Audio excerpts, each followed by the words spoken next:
In northwestern Missouri, there is a small, unassuming town, much like many others that dot the highways of the central United States.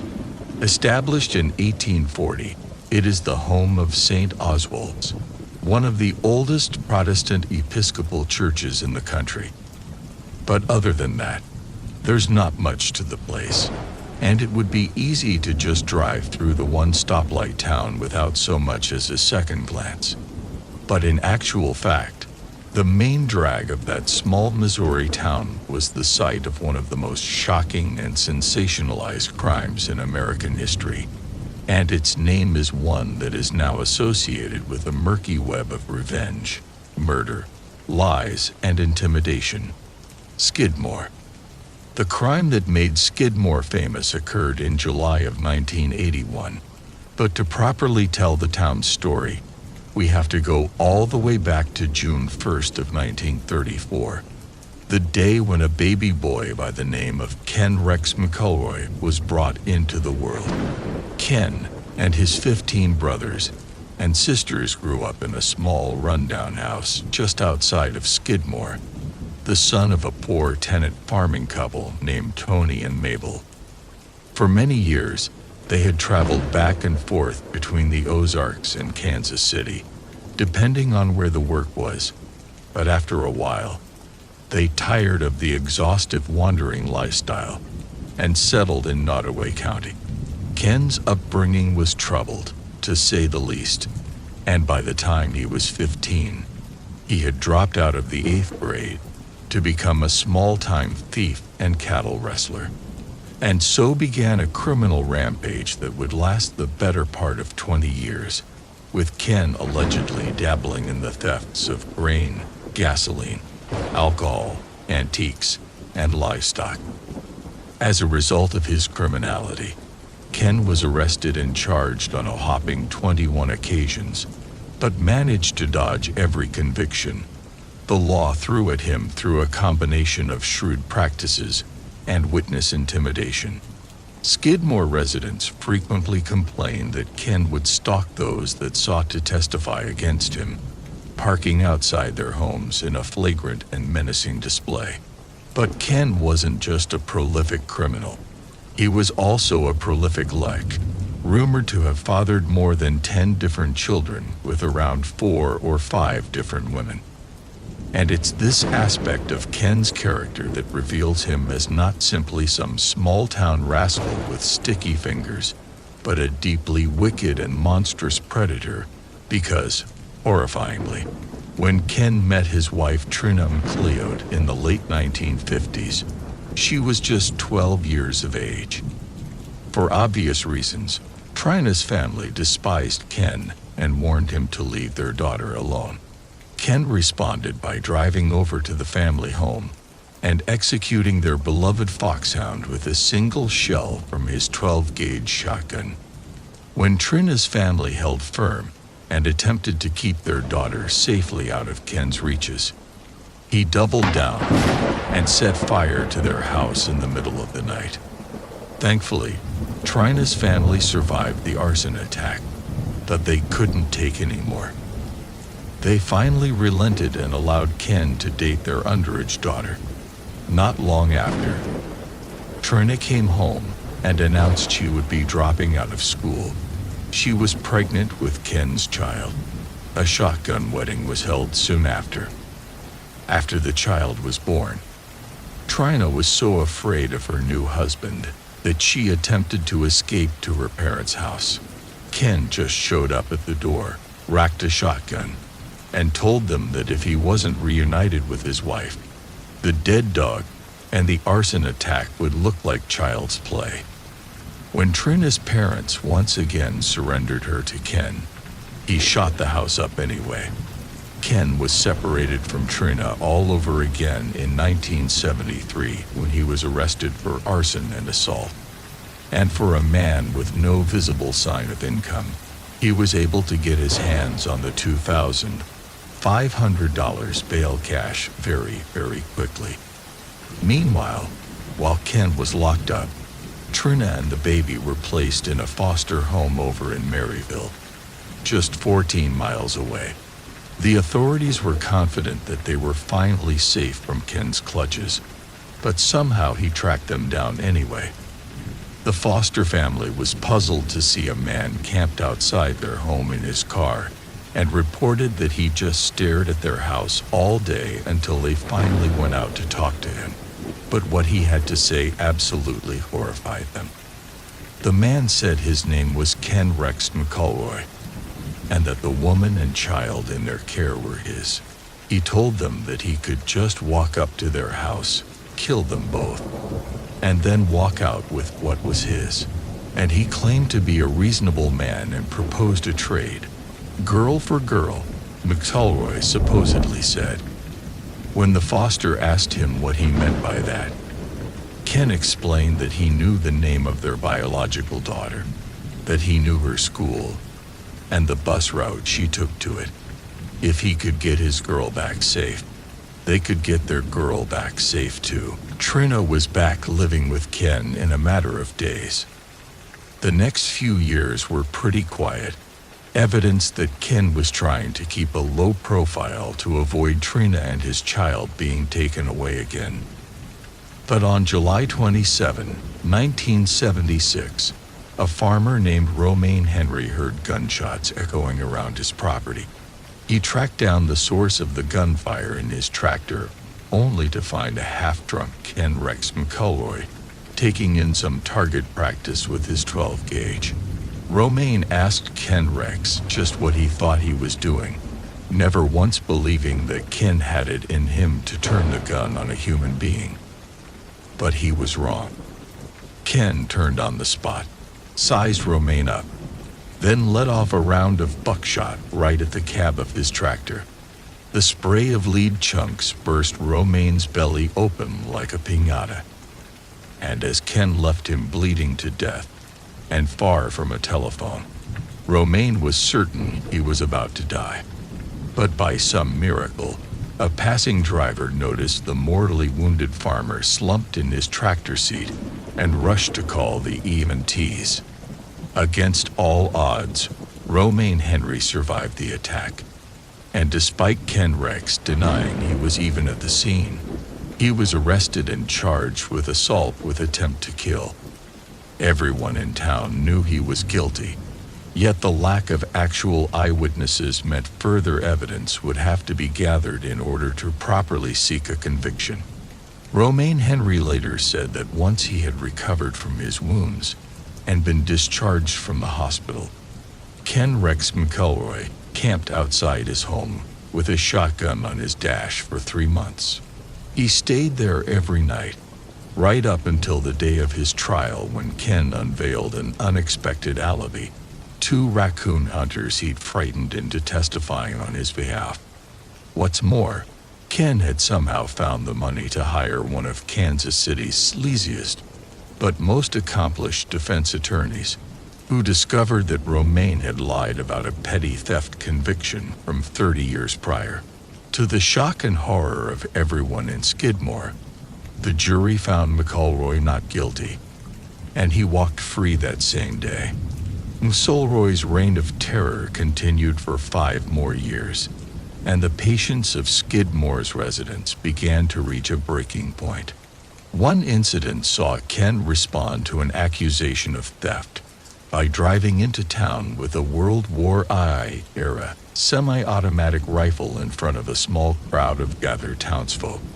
Ken attached a bayonet to the end of the rifle and threatened to butcher the next person who dared accuse his family of stealing.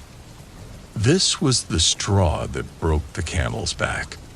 Perhaps it was seeing that bayonet, something purely made for war, that made the citizens of Skidmore realize that something had to be done about Ken Rex McElroy.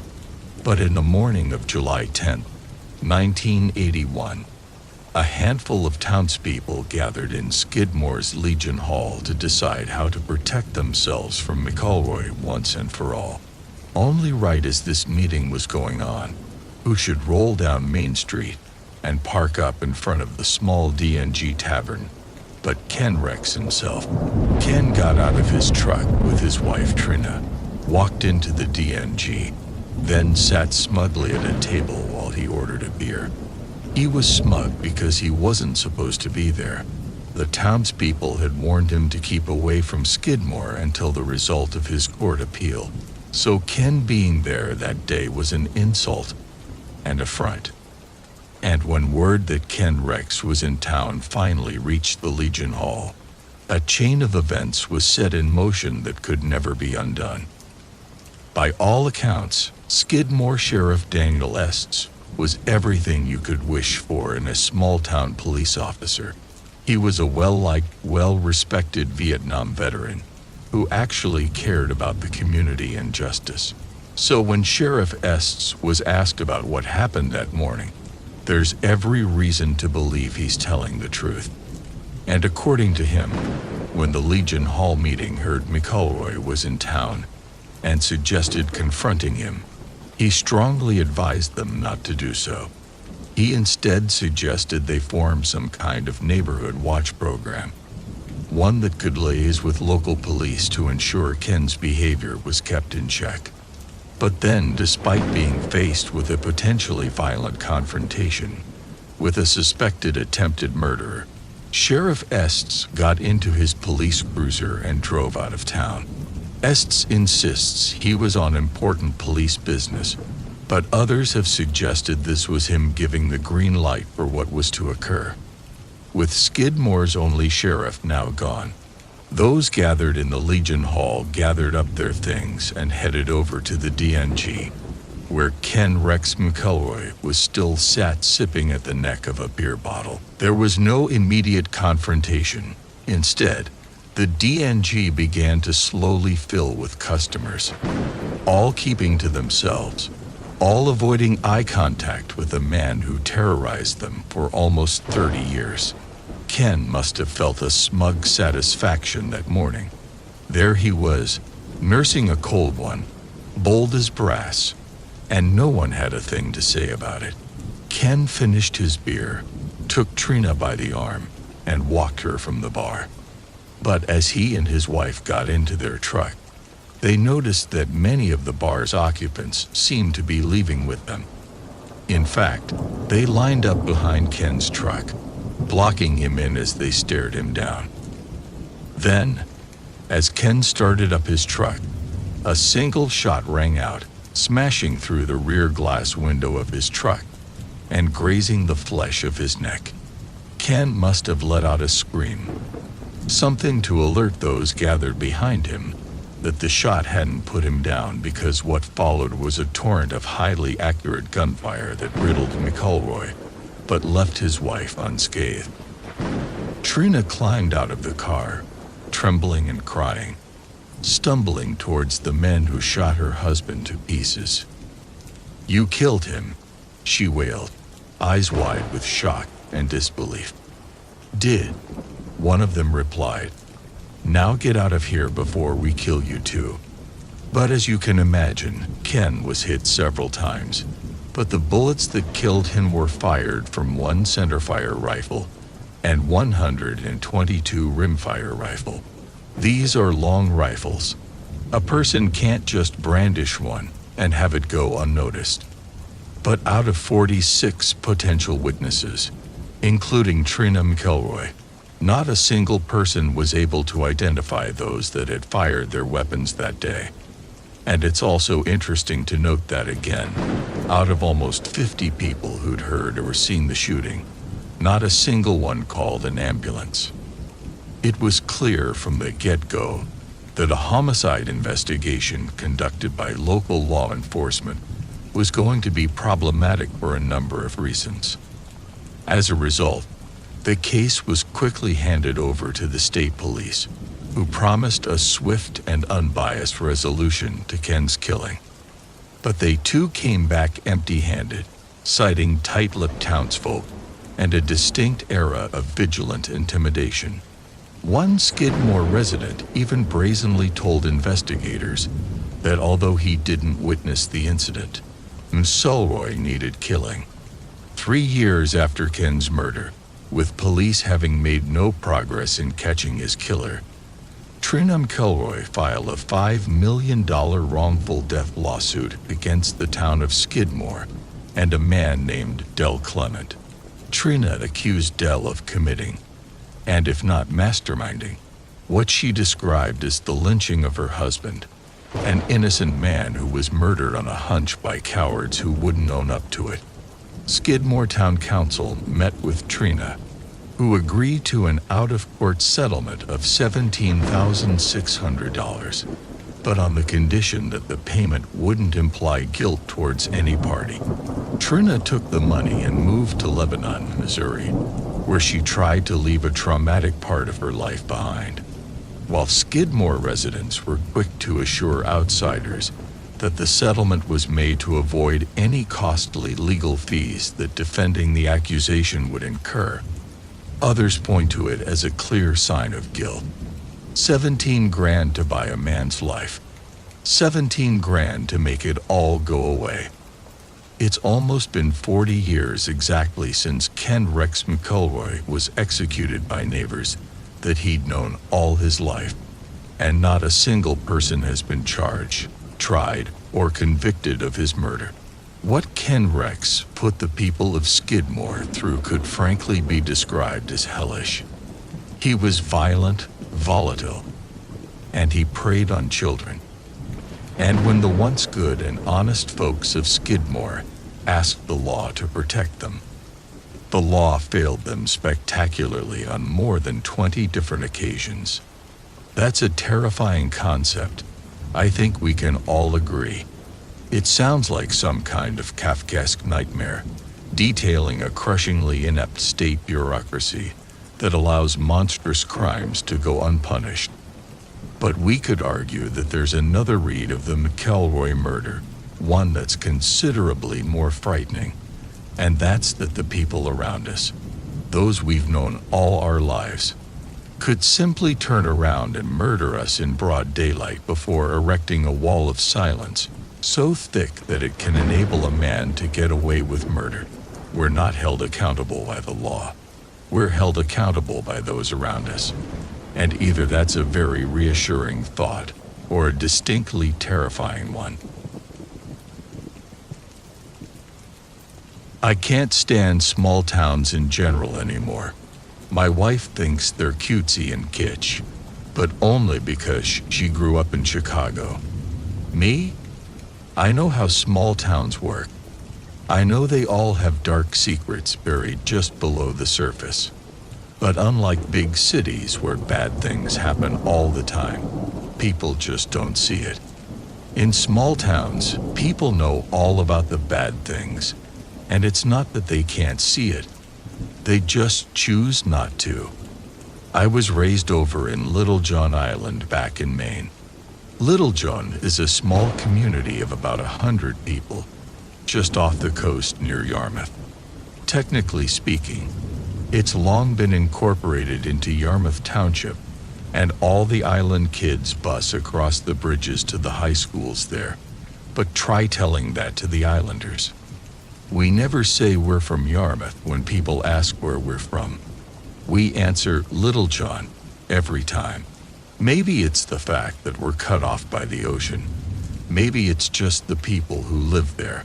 But there's a strong sense of togetherness and independence on Little John, kind of like a siege mentality, only without the siege. As I said, the island kids used to catch the bus across both the Talbot Road and the Sandy Point bridges in order to get to school, which included me.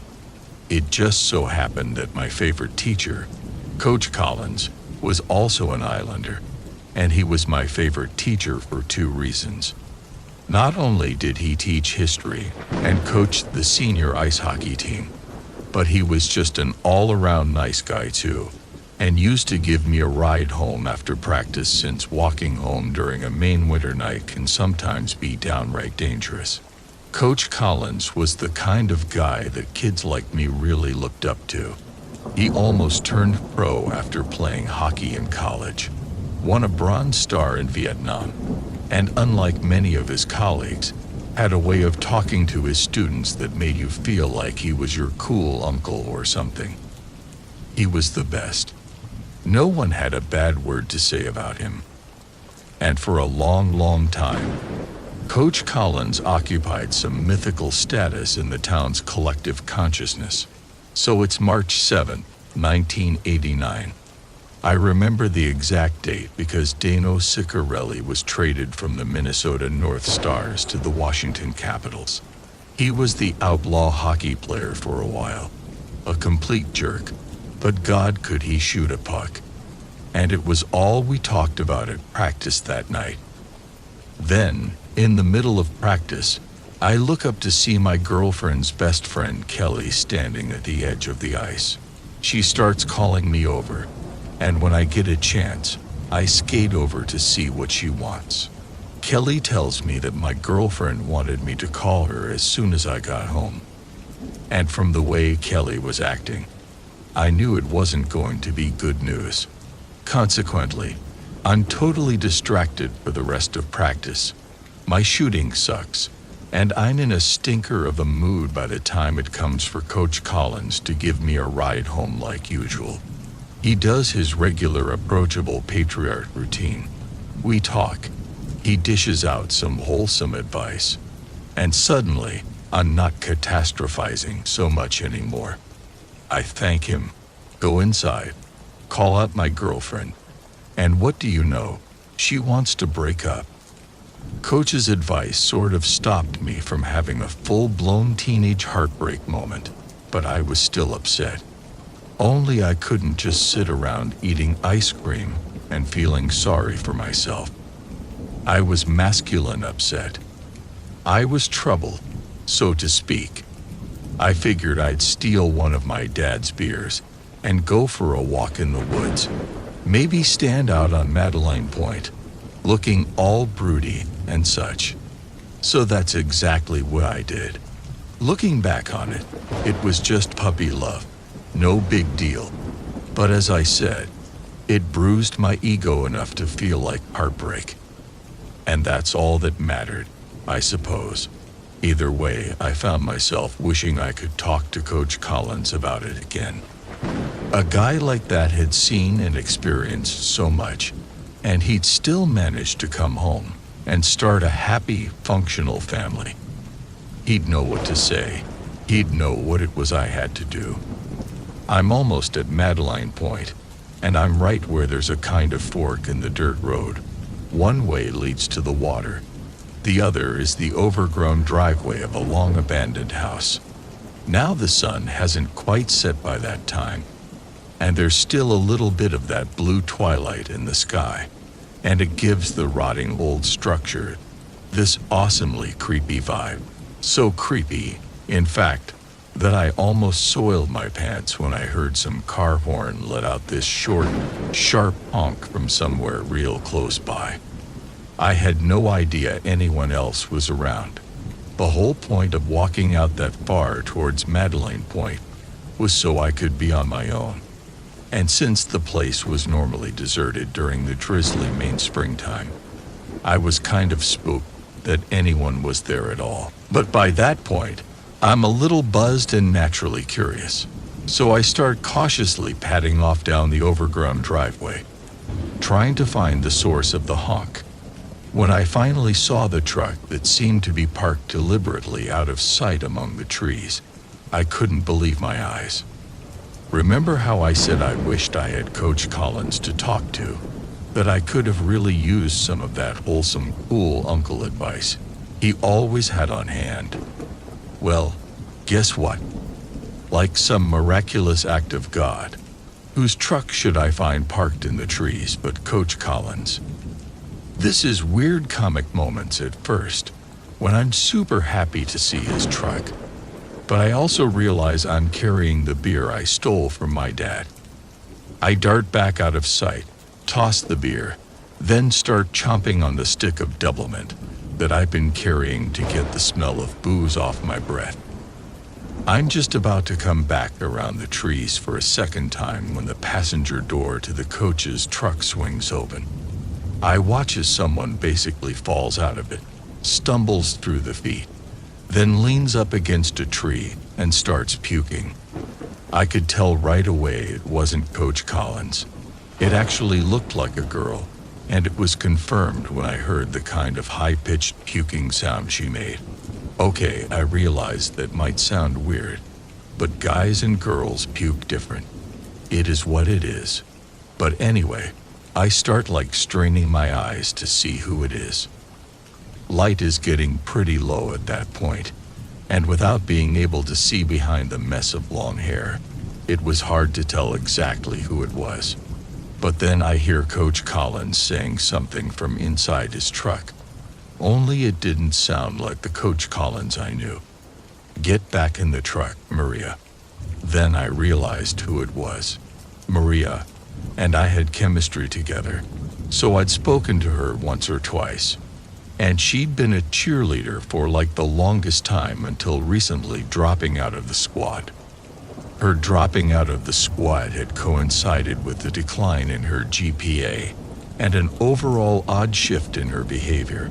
A bunch of rumors went around that ran the spectrum of patently ridiculous to sinisterly believable. But the truth had remained in the dark. Yet something was definitely having a negative effect on Maria. And there came a moment when I realized I might have just found out what that thing was. Hidden among the trees, maybe 40 or 50 feet away, I watched Maria wiping her mouth before the coach yelled something at her from the driver's seat. "Don't make me tell you again, Maria. Get back in the truck." Maria seemed to be fighting back tears, like getting back in that truck was the last thing on earth she wanted to do. Then I literally can't believe what I'm seeing as she turns, tugs up her jeans a little, then buttons them close. I'm glad I don't have to explain the connotations of that, because even all these years later, the idea still makes my skin crawl. Only as Maria turns, I must have been leaning too far out from the tree I was using for cover, because there's this one horrible moment where we both just lock eyes for a second. I assume I'm busted, so I start edging away before breaking into a run back towards Cousin Street. As I'm running, I keep expecting to hear the truck revving its engine, either to follow me or take off to avoid being seen again, but nothing happens. I just run and run and run until I reach the Talbot Road Bridge that led back to Little John and home. Once I was home and I'd calmed down a little, I started to wonder why I'd ran in the first place. I know it sounds horrible in retrospect. The way Coach was talking to Maria should have told me everything I needed to know. There was a lack of empathy that she was vomiting, not to mention the question why she was vomiting in the first place. But I was young, scared, and embarrassingly drunk off of one beer, so I tried to rationalize. I didn't even really see Coach Collins, and it's possible that someone else in the area owned a truck the same model as his. Sure, the voice sounded like him, but that didn't mean it was. Besides, if something shady was going on, surely Maria would have told me since she'd seen me and all. But thinking of it, had she seen me? Maybe I just imagined she had. And if they were doing something awful, why not speed off or give chase? There was a lot that I could interpret as being totally harmless, but there was a disturbing amount that indicated that what I'd seen was something very, very wrong. But then, what was I to do about it? Accuse Coach Collins, the small-town war hero, a father, a husband, the best hockey coach in the Northeast, of being a freaking predator. That was unthinkable to me. What if I accused him and there was a perfectly reasonable explanation? I'd be a pariah. I wouldn't be able to show my face around town, let alone at hockey practice. The same hockey practice I loved, and that he coached. I'm sorry to ramble. It's just you need to understand my mindset about it, and why I kept so quiet about the whole thing for like a straight week. I know it was the wrong play, and everyone reading this, especially to Maria, I'm sorry. You just have to understand. I figured if anything was going to go down, it'd be the next day at school. Maybe Maria would confront me about spying on her or something. I had no idea. Everything was still so unclear at the time, hence my hesitance to act on it. But nothing happened. No one said anything. Coach Collins passed me in the hallway and just said morning like he normally did. I tried to act normal about it, tried to push it all the way to the back of my mind, but I've never been very good at hiding the way I feel. I know people noticed the change in my attitude. By the weekend, my mom was asking why I was being so quiet. I told her I was just tired, but I guess it's because the one thing I wanted to talk about was off limits. I especially couldn't act the same around Coach Collins. And it was only when I went to check out his truck after school that I got any sense of reassurance. I noticed that there was this big "Support Our Troops" sticker on his back bumper, something I didn't remember seeing on the truck in the woods that day. But as much as I tried to ignore it, the fact remained that I simply may not have noticed it at the time because, understandably, I was very much distracted by other events. But still, I kept my mouth shut, and it actually took a few more days before I actually did anything about it. The day I broke was exactly a week after the event. For 7 nights straight, all I thought about before I drifted off into an uneasy sleep was the possibility of Coach Collins being the voice in that truck, of how if he was doing something seriously evil to Maria right under the noses of everyone in town, then I had to do something about it. I wouldn't be able to live with myself otherwise. So I decided to approach Maria. I couldn't just ask who she was with. I promised to keep my mouth shut and live with the consequences. I didn't have to drop Coach Collins' name, and I could just gauge her reaction to the question. And when I looked at it like that, it all seemed so easy and simple. I mean, she'd tell me if she needed help, right? Right. And that's what I did. I caught up with Maria after chemistry one afternoon, asked if I could talk to her in private, apologized for what I was about to ask, then just hit her with it. Who were you out with near the power station last week? The way she looked at me at first made me think she was about to just deny it. This mocking, "you're crazy" kind of look.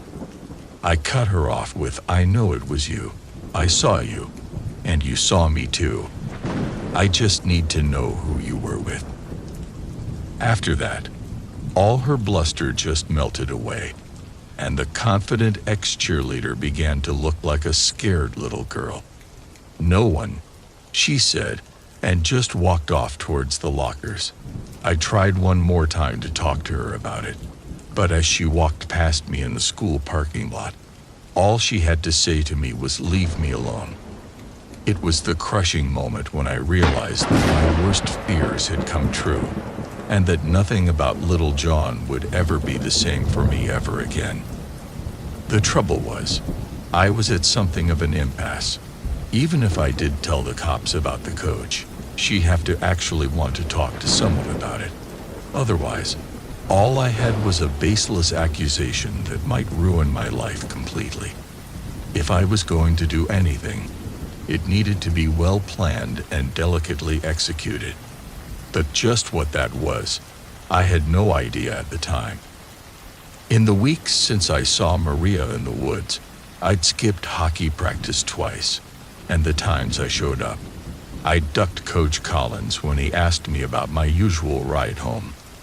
But that evening, when I fumbled for some excuse about going over to a friend's house to study, he said something that made my stomach tie itself into a knot. "Get in the truck." The tone was almost exactly the same as it had been in the woods previously. If there was any doubt still left in my mind, there wasn't after that. Part of me wanted to just get in the truck, to go back to pretending like I hadn't seen anything, or, if I did, it was all perfectly explainable. But the other part of me, the rational part, told me that getting in Coach Collins' truck was a very, very bad idea. I told him no. Nothing else, just one solitary no. And what followed were a few moments of silence as I saw a look come over the coach's face that I'd never seen before. It became cold, expressionless, and only later did it occur to me that what I was looking at might have been the last thing one or two Viet Cong guerrillas saw before, you know. Then he spoke. "Have you got something you want to ask me, son?" I just shook my head. Good. Because being so close to graduating, it would be a shame if anything were to keep you from your studies, wouldn't it? He said, and waited for a response. And I didn't say a thing in reply. A kid like you has a lot of potential. You could enroll in some fancy college across the country, get some well-paid big city job, and just leave little John behind. Never look back. You understand me. The horrible thing was, I did understand. I heard what he said, and I saw the appeal, but I hated him. I felt betrayed, and I wanted everyone to know he was a liar, a cheat, and a predator. So after a week of doing nothing, I finally went home and told my mom. I know it was something I should have done a week prior. It was obvious just from how tactfully she knew how to handle the situation. She drove over to Maria's house, talked to Maria's mom in private. She was quick to add. Then the pair of them approached Maria and just, I don't even know, used their mom magic to coax it out of her. By the time she got home at around 10, just 3 hours after she left, she said Maria and her mom were ready to go to the police. Only the thing is, unlike Hollywood movies where there's usually some big resolution and everyone gets their just desserts, etc., this story doesn't have a real end to it. Coach Collins was questioned by police, but since the DA or judge or whoever didn't think there was enough evidence to push for a trial, the coach was never arrested or charged with anything. Maria, on the other hand, died in a car accident where the other driver was twice over the legal limit. Just smashed into her and her sister while they were coming back from Portland one night. It was a horrific tragedy. It meant that whatever secrets Maria had went to her grave with her. But the cherry on top is that not only was Coach Collins never punished for what he did, but he was right about me. I went to college out in Seattle, ended up getting a job here in Oregon. Mom and Dad moved into Portland as they got older, so I've not been back to Little John in almost 20 years now. And honestly, I'd like to keep it that way.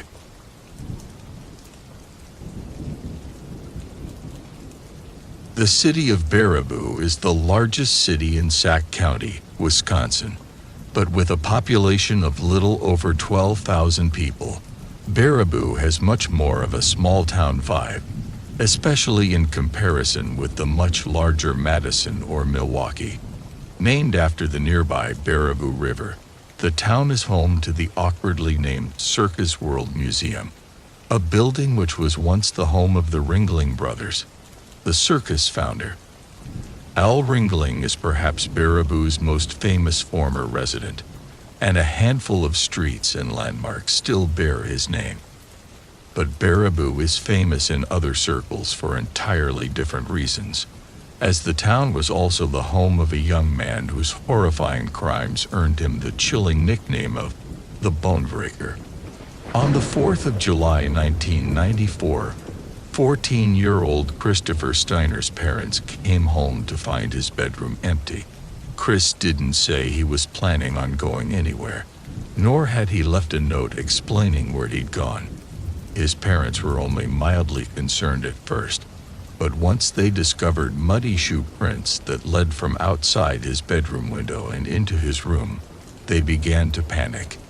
Even an amateur detective could deduce that someone had walked up the muddy front path of the house climbed the roof, then somehow gotten into Chris's bedroom. Police determined that the best-case scenario was that Chris had simply run away from home and would be back home shortly. Chris's parents denied he was the type to do that and refuted any suggestion that tensions at home were to blame. On the other hand, if there was some kind of hostile home invasion, Chris could have escaped the intruder before getting himself lost in the woods just outside of town. The horrifying alternative was that the intruder's goal wasn't to pilfer the family's valuables, but to take Chris himself as his prize. For each day that passed since their son's disappearance, Chris's parents' hope waned steadily. But even as they edged towards a grim acceptance of his fate, hearing the news that Chris's dead body had been found broke them.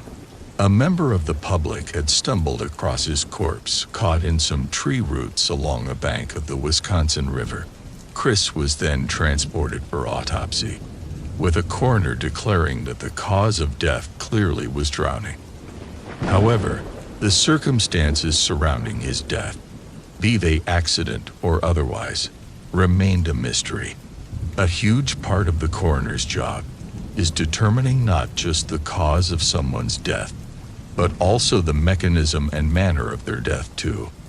For example, the cause of death might be strangulation, but the mechanism details the physiology behind it, such as oxygen deprivation, whereas the manner of death tends to fall into one of four classifications: natural, accidental, self-inflicted, or homicidal. But in cases such as Chris Steiner's, the manner of death is considered undetermined. Some have stated that around 15% of deaths in the United States occur in a manner that is classed as undetermined, and so there exists a haunting void of knowledge surrounding their passing, a gap in a timeline, a lost hour, so that we might never understand just how their final moments on this earth came about. Perhaps just as tragic as it is terrifying, most cases of undetermined deaths simply turn cold and are filed away in some archives somewhere as an unsolved mystery. And this is exactly what happened with Chris's death. Although no one in his family could work out how he drowned, forensic investigators could detect no signs of foul play. So, since it wasn't listed as a homicide, there was no search for a killer, and the case was never solved. 1 year passes in Baraboo, and although Chris's death has not been forgotten, the town's residents are finally beginning to coalesce with the circumstances of his passing remaining a mystery. Around 10 p.m. on the night of July 28, 1995, 13-year-old Baraboo middle schooler Thad Phillips went to bed after an exhausting day of school, but excited for the weekend to come. But as Thad was awoken later that night and groggily felt himself being picked up from the TV room couch, he assumed it was one of his parents taking him up to bed after he had fallen asleep in front of the television. Instead, the boy began to feel the cold night air on the skin of his cheeks. He was still half asleep when whoever was carrying him set the boy down on his feet before whispering 3 short words to him: "Run with me." Thad had no idea who it was, but in his confused and disoriented state, he did as he was told.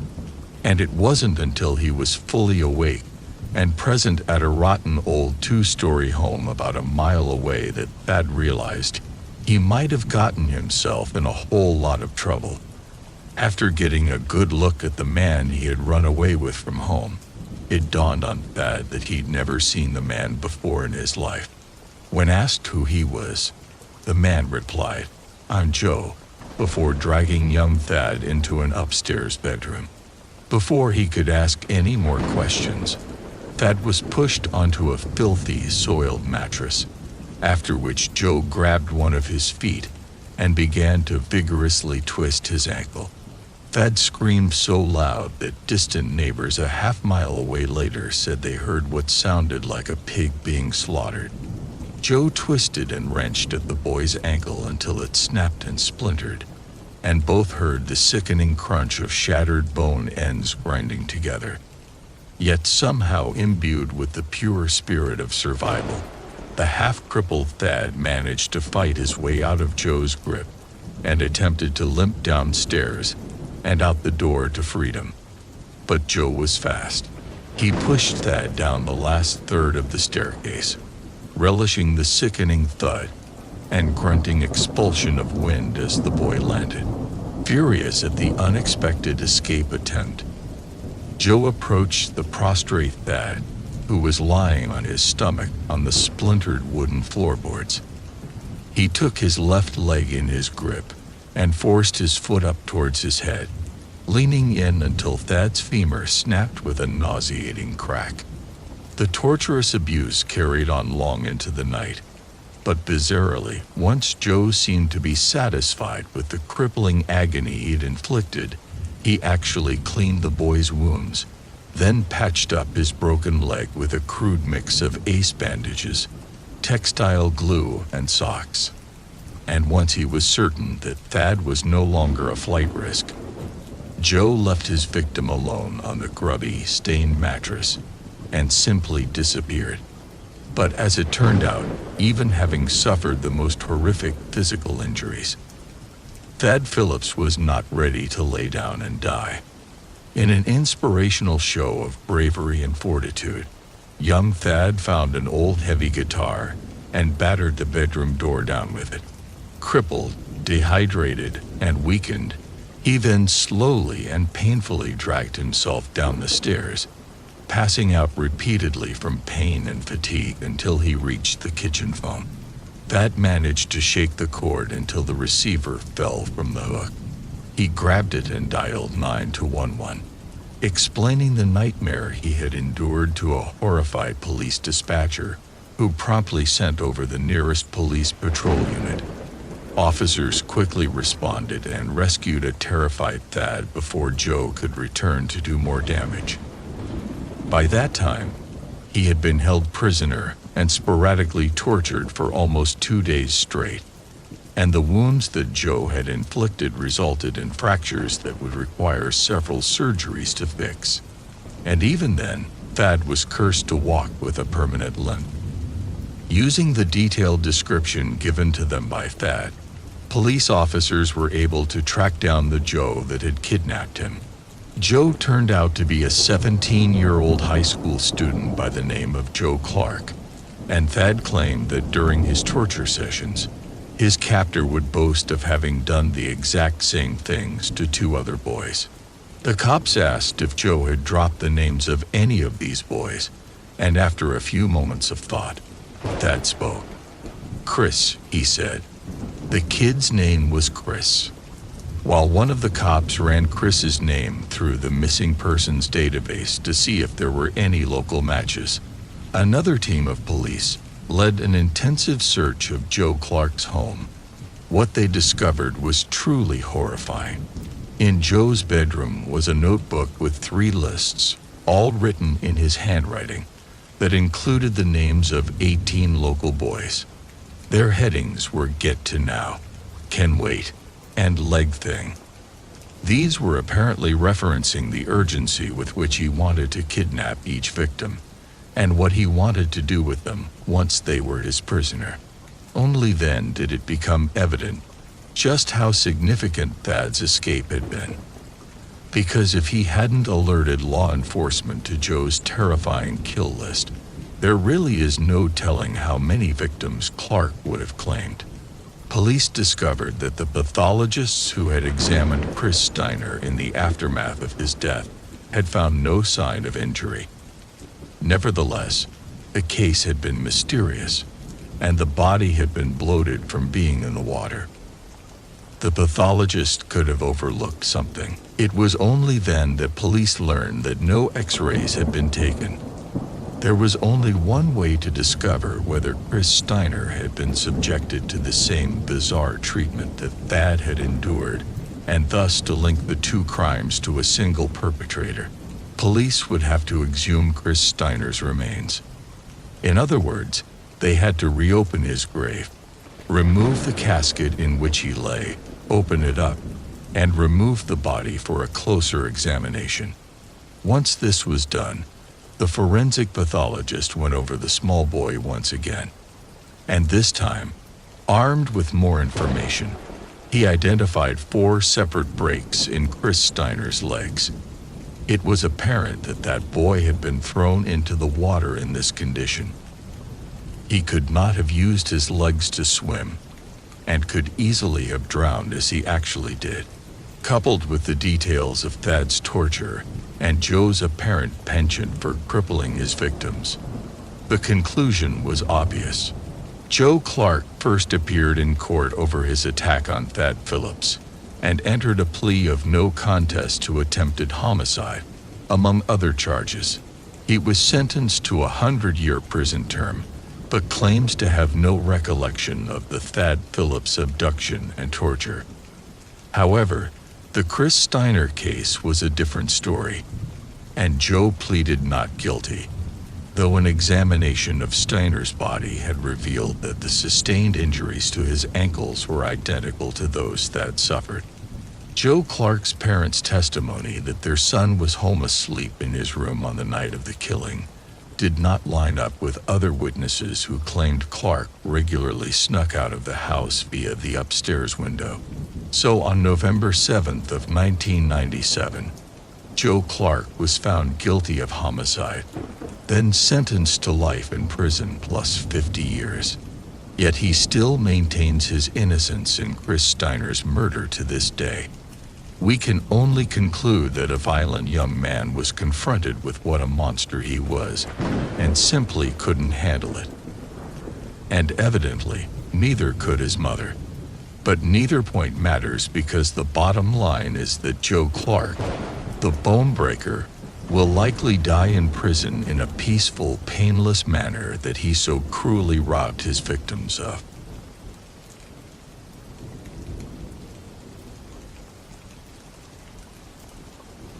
The last days of summer in 1994 were truly serene in the quiet provincial town of Port Washington, Ohio. It was one of those blessed American backwaters where time seemed to slow down. Here, far from the big cities, life continued in its patriarchal way, absorbing the best of the spirit of good old America. People in Port Washington were accustomed to leaving their doors unlocked and letting children wander alone through the nearby fields and groves. It seemed nothing could shake this peaceful idyll. But it was here, in this peaceful paradise, that a terrible event occurred, becoming the first link in a chain of brutal crimes. It claimed the life of a defenseless old woman and led to dozens of other lost lives. 79-year-old widow Ruth Lauder lived alone in a modest house on the outskirts of Port Washington. She was a kind, cheerful grandmother adored by everyone in the area. Ruth had barely recovered from a serious illness, so her children and many grandchildren constantly monitored her condition. Relatives visited her several times a day to check in and make sure everything was all right. On that fateful evening of August 29, Ruth was home alone again. Her body, weakened by illness, desperately needed medication, and as it got dark outside and her relatives had not yet arrived, she became anxious. Listening to every creak of the floorboards, Ruth jumped at the slightest noise, and when suddenly there were unfamiliar footsteps in the house, her heart sank.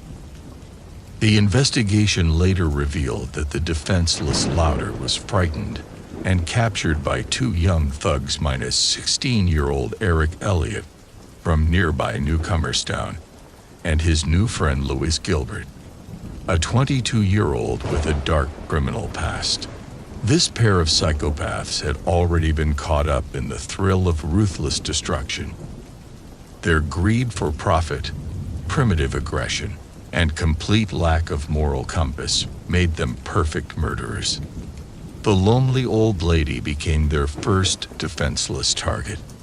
Bursting into Louder's home allegedly in search of valuables, Gilbert and Elliot quickly found only a small amount of cash.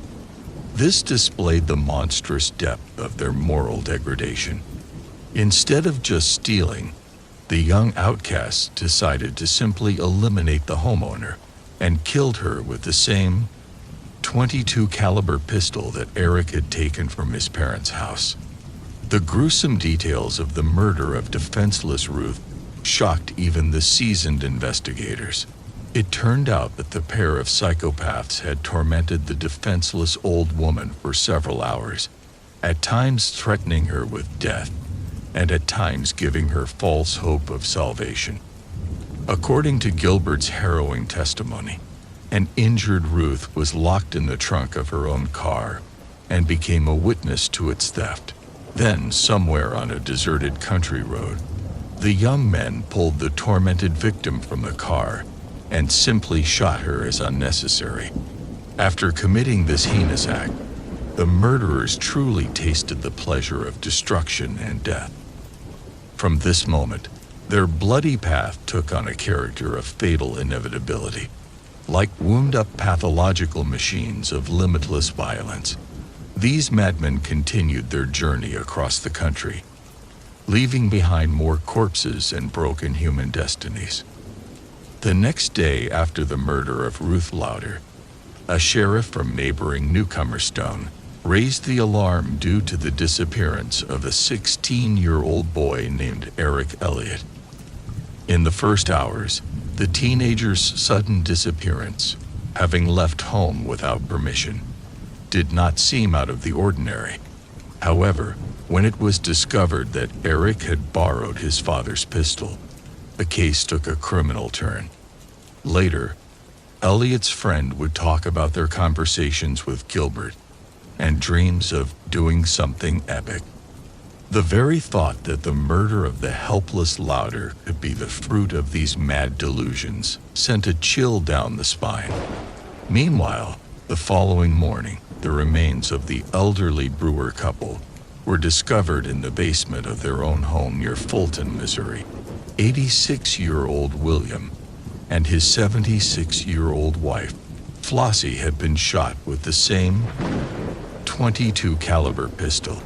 Everything pointed to the involvement of the same scoundrels, Gilbert and Elliot. It turned out that the murderers simply visited the lonely old couple to steal their car. When they refused to help, the criminals coldly dealt with the elderly couple, leaving their dog helplessly guarding the lifeless bodies of its owners. Investigators had barely recovered from this shocking double murder when a new victim of the bloody duo surfaced in Oklahoma City. 32-year-old Roxy Rattle, an employee of the local marina. Her lifeless body with a gunshot wound to the head was found near Draper Lake. Nearby lay the Oldsmobile abandoned by the killers of the Brewer family, and inside were fingerprints of Gilbert and Elliot. During interrogations, Gilbert coldly confessed that Rattle became their victim simply because they urgently needed a new car for their travels. Luring the trusting woman under the pretext of helping with a stuck car, the young men simply shot her like a squeezed lemon and dumped her body among the bushes. The motive for this murder was so empty and primitive that its very senselessness was deeply shocking. After the arrest of Gilbert and Elliot under a bridge in New Mexico, new details gradually emerged that painted a comprehensive picture of their bloody trail. It turned out that in addition to Rattle, the elderly Brewers, and poor Ruth Louder, the psychopaths were responsible for at least 2 more murders. Among the personal belongings of the criminals, investigators found a blanket belonging to Mrs. Brewer, as well as various records that shed light on their movements in the days after the tragedy in Port Washington. The grim details revealed a truly nightmarish picture of what had happened. Gilbert and Elliot had embarked on a frenzied creative spree, finding ever more twisted ways to take lives from defenseless and innocent people. Moreover, they were not driven by any material or ideological goals. They simply derived endless pleasure from the act of killing, savoring its numerous shades and variations in each new case. On a deserted highway in New Mexico, they shot a family that had stopped for the night. Gilbert and Elliot circled the car of the murdered family, examining the results of their work with sadistic curiosity. Elliot even took a little girl from the car, evidently, as some sort of trophy. In another place, the criminals kidnapped a young mother with an infant, held them hostage for 2 days, and then brutally murdered them, leaving their mutilated bodies in the desert for vultures to feast on. Eyewitness accounts of Gilbert and Elliot's further movements simply left investigators bewildered. It seems that by the end of their bloody trail, the pair of psychopaths had completely lost touch with reality, finally plunging into an ocean of madness and destruction. They committed their monstrous deeds with a level of cold-bloodedness that could only be produced by a complete absence of elementary human psyche. Even the most hardened killers in the FBI noted that they could not detect in Gilbert's words and behavior the slightest signs of regret, remorse, or even the beginnings of elementary fear of responsibility for their actions. This man seemed devoid of all human qualities, a cold-killing machine finding self-realization solely in the process of taking lives. As for young Eric Elliott, his psyche, having witnessed a series of brutal murders, was clearly broken by the onslaught of this nightmare. Occasionally, Eric showed flashes of awareness of what had happened and some vague pangs of conscience, but overall he remained a submissive shadow at Gilbert's side, effectively led to the slaughter like cattle. By court order, Gilbert was executed by lethal injection, while Eric Elliott was sentenced to life imprisonment for his complicity in inhumane crimes. However, neither execution nor life imprisonment could heal the emotional wounds inflicted by these monsters on the relatives of their victims. Because neither the investigation nor the court could fully shed light on all the misdeeds of Gilbert and Elliott, revealing only a small part of the boundless horror that they allowed themselves. And the most excruciating, unbearable aspect of this tragedy lies in the remains of the first victim, poor Ruth Lauder, who became the first step on Gilbert and Elliott's path into the abyss of human downfall and madness.